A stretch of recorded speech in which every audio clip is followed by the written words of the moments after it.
Hello everyone, I am Dr. Kiran Peddi, consultant gastroenterologist, Yashoda Hospital, Somajigooda. ఈ December మంత్ని మనం constipation awareness మంత్గా పరిగణించడం జరుగుతుంది. అంటే మలబద్ధం ఉన్న వాళ్ళకి ఆ అవేర్నెస్, దాని ఇంపార్టెన్స్ ఏంటి, ఎటువంటి జాగ్రత్తలు తీసుకోవాలి, ఇటువంటి అవేర్నెస్ ఇంప్రూవ్ చేసే మంత్ లాగా పరిగణిస్తున్నాం అనమాట డిసెంబర్ని. సో కాన్స్టిపేషన్ అనేది చాలా కామన్ ప్రాబ్లం అండి మన పాపులేషన్లో చూసినట్టయితే. సో ఇది ఎందువల్ల వస్తుందని చూస్తే కామన్గా ఫస్ట్ పాయింట్ డైటరీ ఇంపాక్ట్. అంటే మనం తినే ఆహారంలో ఎక్కువ మటుకు పీచు పదార్థాలు లేకపోవడము, వాటర్ కంటెంట్ ఎక్కువ లేకపోవడము చాలా ఇంపార్టెంట్ రీజన్ అనమాట.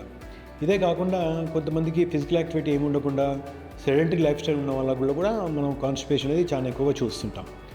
కొంత ప్రపోర్షన్ మందిలో మనం ఏ టెస్ట్ చేసినా కూడా ఆన్సర్ దొరకపోవచ్చు అనమాట. దీన్ని ఐబిఎస్ రిలేటెడ్ కాన్స్టిపేషన్ కానీ, స్లో ట్రాన్సిట్ కాన్స్టిపేషన్ కానీ, క్రానిక్ కాన్స్టిపేషన్, ఇడియోపతిక్ కాన్స్టిపేషన్ కానీ అంటుంటాం. సో ఈ ఉన్న వాళ్ళు ఎవరైనా కూడా ముఖ్యంగా చేయగలిగింది ఏంటంటే ఫస్ట్ పాయింట్లో డైటరీ ఇంప్రూవ్మెంట్ చేసుకోవాలి. అంటే మనం తినే ఆహారంలో fibre, fruits, vegetables, water increase ఎక్కువ చేయడము, ఫిజికల్ యాక్టివిటీ రెగ్యులర్ చేయడము చేసుకున్నట్టయితే కొంతవరకు కాన్స్టిపేషన్ అనేది ఇంప్రూవ్మెంట్ వస్తుంది. ఇది కానట్టు ఈ పక్షంలో మీరు స్పెషలిస్ట్ డాక్టర్ని కన్సల్ట్ చేసి ఏదైనా టెస్టులు చేసుకోవడం, for example thyroid function test చేసుకోవడము, కాల్షియం టెస్ట్ చేసుకోవడము, ఇది చేసుకున్నట్టయితే వాటి వల్ల ఏమైనా ఇబ్బంది ఉండి కాన్స్టిపేషన్ వచ్చినట్టయితే ట్రీట్మెంట్ డిఫరెంట్గా ఉంటుంది. ఇవి అన్నీ లేని వాళ్ళకి కొంతమందికి కొలనోస్కోపీ కూడా అవసరం పడవచ్చు అనమాట.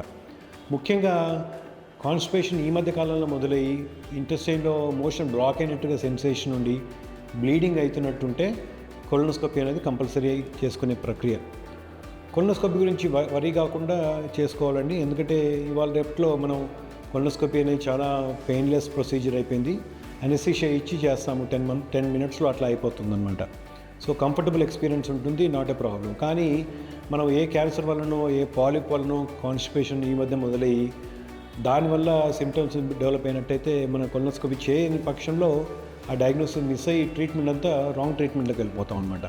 సో ఫ్రెండ్స్, కాన్స్టిపేషన్ ఎవరైనా కూడా ముఖ్యంగా లైఫ్ స్టైల్ మోడిఫికేషన్ చేసుకోవడము, డైటరీ మోడిఫికేషన్ చేయడము, వాటర్ ఇంటేక్ ఎక్కువ చేయడము, ప్లస్ ఈ మధ్య కాలంలో కాన్స్టిపేషన్ మొదలైనట్టయితే మీ దగ్గర ఉన్న స్పెషలిస్ట్ని కన్సల్ట్ చేసి కొలనోస్కోపీ చేయడం ద్వారా మన కరెక్ట్ ట్రీట్మెంట్ స్టార్ట్ చేసే అవకాశం ఉంటుంది. Thank you.